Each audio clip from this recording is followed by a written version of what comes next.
লম্বা চুল দেখতে কত সুন্দর লাগে, একদম ইউনিক, যেটা প্রায় 10 জনের মধ্যে হয়তো একজনের মধ্যে দেখা যায়, যেটা মেনটেন করতেও অনেক কষ্ট, অনেক খরচা। চুল এমন একটা জিনিস যেটা মানুষের সৌন্দর্যকে বৃদ্ধি করে এবং চুল না থাকলে সেটাও অন্যরকম দেখায়। তোমার যদি চুল না থাকে তোমাকে যতটা বুড়ো লাগবে, আর তোমার চুল থাকলে তোমাকে ততটাই ইয়াং লাগে। কিন্তু পৃথিবীতে কিছু কিছু রোগ আছে যার জন্য চুল উঠে যায়, তার জন্যে পরচুল পড়তে হয়। পরচুল না পড়লে দেখতে ভালো লাগে না। আর সেই পরচুলগুলো তৈরি হয় আমাদের অরিজিনাল চুল নিয়ে।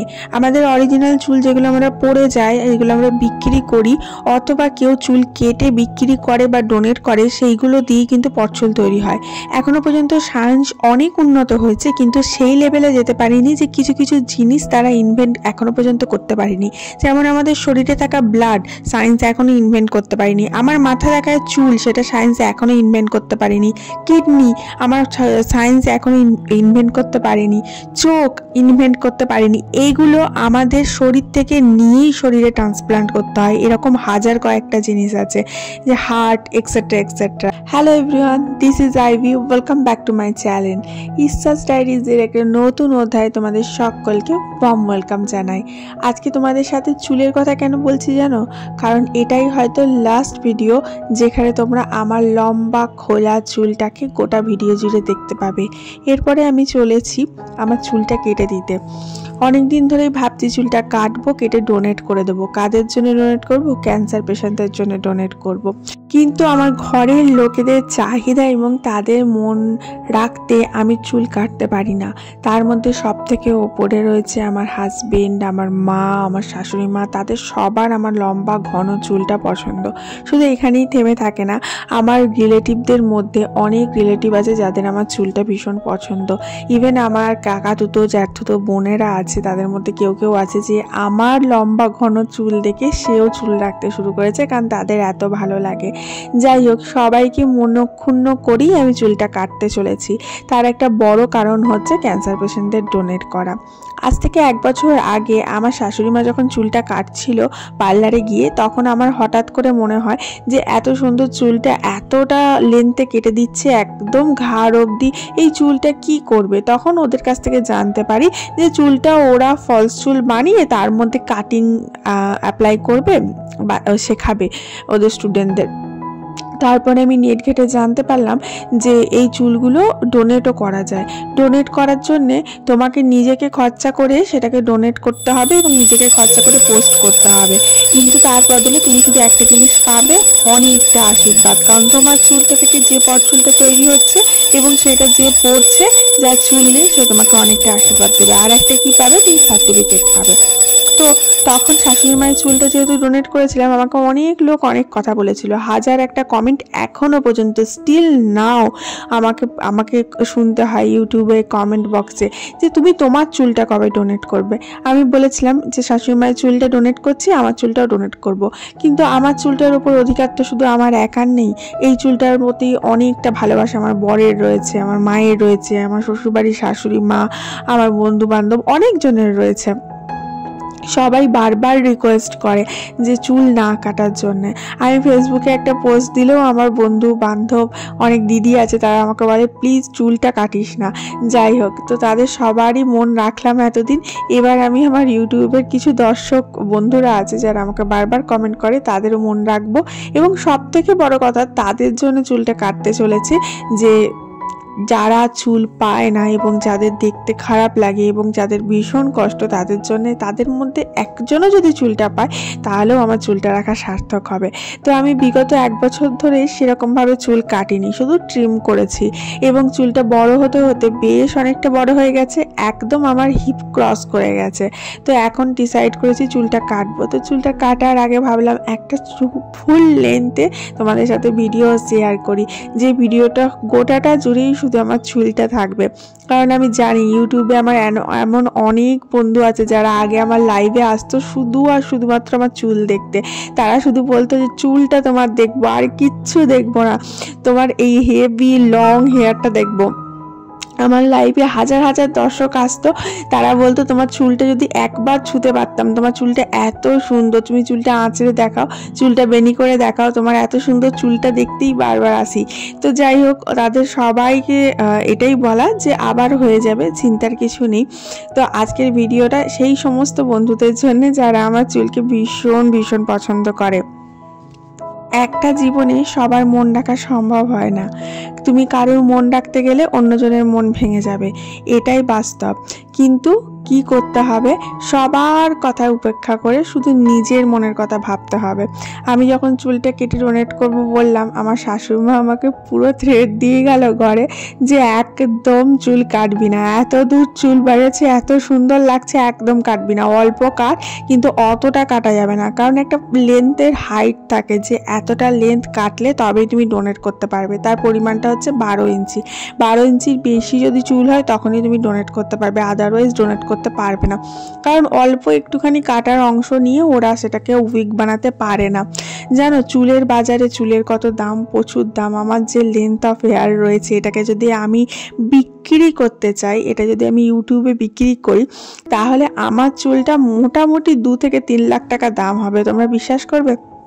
আমিও এককালে এসব জানতাম না বা বিশ্বাস করতাম না। যখন আমি লাইভ করতাম প্রচুর পরিমাণে, প্রতিদিন সন্ধ্যায় লাইভে বসতাম, প্রচুর মানুষ আসতো শুধু আমার চুল দেখতে। তখন আমি অনেকজনের কাছ থেকে শুনি যে হেয়ার রিলেটেড একটা আলাদাই মার্কেট রয়েছে এবং সেখানে চুল বিক্রি করা যায় এবং চুল বিক্রি করে তুমি আর্ন করতে পারবে। তবে হ্যাঁ, সে চুলটাকে নিয়ে কি করবে, সে উইক বানিয়ে পড়বে। অরিজিনাল চুল, চুলের কোয়ালিটি, চুলের গ্রোথ, চুলের টেক্সচার, এই সমস্ত কিছুর ওপর ডিপেন্ড করে তোমার চুলটার ভ্যালুয়েশন হবে। আমি তো শুনে হাঁ হয়ে গেছিলাম। আমি যখন লাইভ করতাম তখন একটা মেয়ে চুলটা ইউটিউবে এসে বিক্রি করে, তো তার চুলটা তখন 60,000 টাকা দাম উঠেছিল এবং তার কিছু ফ্যামিলিগত সমস্যা থাকার কারণে হাজার রিকোয়েস্ট সত্ত্বেও সে সেটা বিক্রি করেছিল।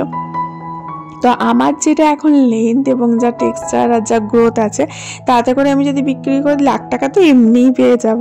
যাই হোক, কিন্তু আমি চাই আমার চুলটা পেয়ে কেউ একজন হাসুক, কারোর একজনের মুখে হাসি ফুটুক, এটুকুই আমার চেষ্টা থাকবে। জানো তো, জীবনে যাই করো লোকের অভিশাপ নিও না, লোকের আশীর্বাদ নাও কি না নাও, পাও কি না পাও, লোকের অভিশাপ নিও না। কারণ আমি কখনো কারোর খারাপ চাই না, কারোর ক্ষতি করি না। আমার শত্রুর সম্বন্ধেও আমি বাইরে কখনো খারাপ কথা বলি না, কারোর সম্বন্ধে কোনো যেটা বলে পিএনপিসি করা, পরনিন্দা পরচর্চা করা, সেই সমস্ত কিছু করি না। আমি শুধু নিজের টুকু নিয়ে থাকতে ভালোবাসি, নিজের টুকু নিয়েই থাকি এবং তার ফলে আমি ভালো আছি। তুমি যদি লোকের নিয়ে পরনিন্দা পরচর্চা করো এবং লোকের সম্বন্ধেই তুমি লোকের পিছন লাগতে থাকো, তাহলে কিন্তু তোমার কোনো দিন ভালো হবে না। তার জন্য চেষ্টা করবে তুমি কখনো যাতে কারোর অভিশাপ না পাও। তুমি চেষ্টা করবে নিজের টুকু নিয়ে থাকতে, দেখবে সব থেকে ভালো থাকবে। এই পৃথিবীতে ম্যাক্সিমাম মানুষরা কি হয়, লোকের সম্বন্ধে জানা নিয়ে বেশি ব্যস্ত থাকে নিজেরটা ছেড়ে। কিন্তু আমার মনে হয়, আমার এটা পার্সোনাল মতবাদ, যে আমি শুধু নিজের টুকু ঘিরে থাকবো, নিজের জিনিসটাকে নিয়ে ভাববো, লোকে কি করছে লোকে কি করছে না এই সমস্ত নিয়ে ভাববো না, তাহলেই কিন্তু ভালো থাকতে পারবো। এটা আমার মতবাদ। অবশ্যই হাতের 5টা আঙুল যেমন সমান হয় না, 5টা লোকের মতবাদও তো সমান হয় না। আর একটা জিনিস কি বুঝেছি জানো জীবন থেকে, যে তুমি যার উপকার করবে না সেই তোমার বদনাম করবে। তুমি জীবন দিয়ে কারোর উপকার করবে, কিন্তু দেখবে 2 দিন বাদে হোক কি 4 দিন বাদে হোক সেই তোমার বদনাম করবে। তার জন্য কারোর অপকার করো না, কিন্তু কারোর উপকারও করতে যেও না। তবে হ্যাঁ, যার একদমই উপকার প্রয়োজন তার উপকার না করে তো পিছিয়ে আসা যায় না, এবং সেটা করাও ঠিক হবে না। আজকে না একটুখানি ব্যালকনিতে বসেছিলাম রোদে। আমি না ওই বসে থাকতে পারি না, বসে থাকলেও মনে হয় কি করব কাজ খুঁজে বেড়াই। বা আমার বড় বসে থাকলে আমি বলি যাও কিছু কাজ করো, তো বসে থাকো না গো। বা আমার মেয়ে বসে থাকলে মেয়েকে বলে এই এটা কর ওটা কর সেটা কর। এটা আমার হ্যাবিচুয়েট আর কি, মানে হ্যাবিটের মধ্যে পড়ে। আমার ঠাকুমাও এই গোছের, আমার মাও এই গোছের। আমাদের ঘরের কোনো মহিলা বসে থাকে না, কিছু না কিছু কাজ করতে থাকে। ইভেন আমার ঠাকুমার এখন 85+ এজ, আমার ঠাকুমা এখনও পর্যন্ত চায় যে কিছু কাজ করবে। তো আমার ঠাকুমাকে আমার বাবা বা কাকাকেও কাজ করতে দেয় না, তো বলে যে তোমার অনেক বয়স হয়েছে, তুমি রেস্ট নাও। তা আমার ঠাকুমা আমাকে ফোন করে বলে, জানিস আমি একটু রান্নাঘরের কাপড়গুলো কাচবো, সেটাও কাচতে দিচ্ছে না, আমি পারছি না বসে থাকতে। তাকে আমি বোঝাই, তোমার এটা বসে থাকারই বয়স, তুমি বসে থাকো, আদারওয়াইজ তুমি আমার বডিতে চলে আসো, নিয়ে কাজ করো, আমি তোমার বডিতে গিয়ে বসে থাকছি, ইন্টারচেঞ্জ করে নাও। যাই হোক, তো এটা একটা হেরিডিটির মধ্যে পড়ে বলি আমি বসে থাকতে পারি না। তো খানিকক্ষণ বসে থাকতে না থাকতেই না ওই যে স্বভাবগতভাবে আমার মনে হলো যে জামা কাপড় কটা গুছিয়ে নিই, বসেই যখন আছি বসে বসে যে কটা কাজ হবে সে কটা তুলে নিই। আর আমি চেষ্টা করি যে একটা নির্দিষ্ট সময়ে মোবাইলটা ঘাঁটবো। এই যে ব্যালকনিতে রোদে বসেছিলাম, বসে বসে ইজিলি এই মোবাইল ঘেঁটে সময় নষ্ট করতে পারতাম বা সময়টাকে অতিবাহিত করতে পারতাম, বাট আমি চুজ করেছি যে আমি না, এখন মোবাইলটা ঘাঁটবো না। আমার নিজের একটা টাইমিং আছে, আমি সেইটুকু সময়ই মোবাইল ঘাঁটি, যেটুকু সময় এডিট করব সেটুকু সময় এডিট করব, যেটুকু সময় মোবাইল ঘাঁটা সেটুকু সময় মোবাইল ঘাঁটবো, যখন রিল পোস্ট করো তখন রিল পোস্ট করবো, পার্টিকুলার টাইমে আমি কাজ করব, সব সময় মোবাইল হাতে নিয়ে বসে থাকবো না। এটা আমি করেছি, কারণ মোবাইল এমন একটা জিনিস, এটা হচ্ছে আমাদের সব থেকে বড় শত্রু। আমাদের জীবনের যদি কেউ বড় শত্রু থাকে না, সেটা হচ্ছে মোবাইল। একবার হাতে মোবাইল নিয়ে যে কোনো সোশ্যাল মিডিয়া স্ক্রল করতে আরম্ভ করলে সেইটা থেকে আমরা বেরিয়ে আসতে পারি না। আমাদের মাইন্ড সেটার মধ্যে ঢুকে যায়, আমাদের মন সেটার মধ্যে ঢুকে যায় এবং আমাদের পুরো আত্মাকে সে একদম ক্যাপচার করে নেয়। সেই যেমন কোনো রকম একটা বলে না, সে একটা রাক্ষস যে তোমার মধ্যে ভর করছে, এরকম একটা ব্যাপার চলে আসে। শুধু আমার বলে নয়, এটা 100% মানুষের মধ্যেই হয়ে থাকে। তার জন্য তুমি রাস্তাঘাটে চলতে ফিরতে, বাসে ট্রেনে যেখানে মানুষ দেখবে মোবাইল স্ক্রল করছে। যাই হোক, তো তোমাদের কাছে একটা অনুরোধ রইল, ভিডিওটা প্লিজ একটু লাইক করে দিও আর একটু শেয়ার করে দিও, ঠিক আছে? আর ভিডিওটা দেখার সঙ্গে সঙ্গে শুধু লাইক শেয়ার করলেই চলবে না, আমার যে চ্যানেলটা আছে সেটা সাবস্ক্রাইব করে দিও আর পাশে থাকা বেল আইকনটা ক্লিক করে দিও, ঠিক আছে? করবে তো? করো কিন্তু। কালকে আমি একটা দারুণ কমেন্ট পেয়েছি, কমেন্টটা কোন ভিডিওতে না লাইভে কিসে এসছে আমার মনে পড়ছে না। তো কমেন্টে আমাকে লিখেছে যে তুমি বারবার ক্যামেরার দিকে তাকিয়ে কেন ভিডিও করো, বারবার ক্যামেরার দিকে তাকাবে না, তুমি নিজের কাজ করছো, নিজের মন দিয়ে কাজ করবে, তাহলে দেখবে তুমি বেশি সাবস্ক্রাইবার গেইন করতে পারবে, ওয়াচ টাইম, এরকম আমাকে কমেন্ট করেছে। তো ব্যাপারটা সেটা নয়, ব্যাপারটা হচ্ছে অনেক সময় কি হয়, আমি ক্যামেরাটা রেখে না, ক্যামেরার যে সুইচটা আছে সেটা অন না করেই কাজ করতে লাগি, ভুলেই যাই যে সুইচটা অন করিনি, বুঝতে পেরেছো?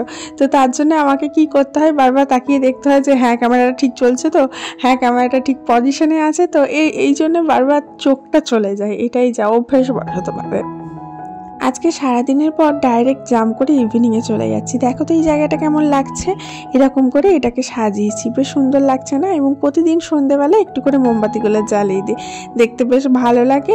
আর ঘরটাও বেশ একটা পিওর ফিল হয়, একটা মানে মনে হয় যেন আধ্যাত্মিক জিনিসটা ফিল হয়, আর তার সাথে একটা ধূপের সুগন্ধ আছেই।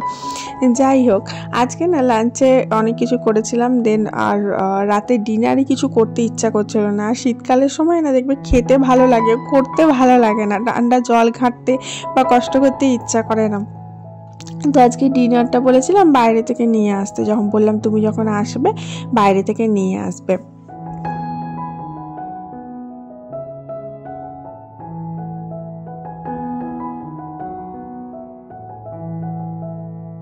আজকে ডিনারের মেনুতেও বিরিয়ানি নিয়ে এসেছিলো, আমাদের ফেভারিট, আর এখানে একটু স্যালাড ছিল, এটা ওরাই দিয়েছে, লঙ্কাটা আমি নিয়েছি কারণ বিরিয়ানিতে লঙ্কা দেয় না। আর এখানে রায়তাটা আমি বানিয়েছি, ওদের রায়তা আমরা খাই না, রায়তাটা আমি নিজে বানাই। আমি যে রায়তাটা বানাই সেটা আমার মেয়ের আর বরের খুব ফেভারিট। তো এখানে বিরিয়ানি দিয়ে আজকে ডিনারটা সারলাম। আর বিরিয়ানি যেন ভীষণ ভালো লাগে, আই ডোন্ট নো কেন, আমার প্রথম থেকেই ভালো লাগে। কিন্তু বিশ্বাস করো, আমার বাবা মা কেউ বিরিয়ানি পছন্দ করে না, বিরিয়ানি স্মেলটাই পছন্দ করে না, বিরিয়ানি খাওয়া তো দূরে থাক। কিন্তু আমার জানি না কেন সামাও বিরিয়ানি খেতে ভীষণ পছন্দ লাগে, এখন বলে নয়, সেই কলেজের সময় থেকে, কলকাতায় যখন ট্রেনিং করতে গেছিলাম তখন থেকে বিরিয়ানি খাওয়া শুরু করেছি এবং সেটা এখনও পর্যন্ত ছাড়তে পারিনি। তাই কিছু না কিছু হলেই বিরিয়ানি নিয়ে বসে যাই, এক প্লেট বিরিয়ানি পুরোটা খেতে পারি না, কিন্তু খেতে ভালো লাগে। যাই হোক, আজকে এখানে বিদায় নিচ্ছি, ভালো থেকো সবাই, লাভ ইউ অল, বাই।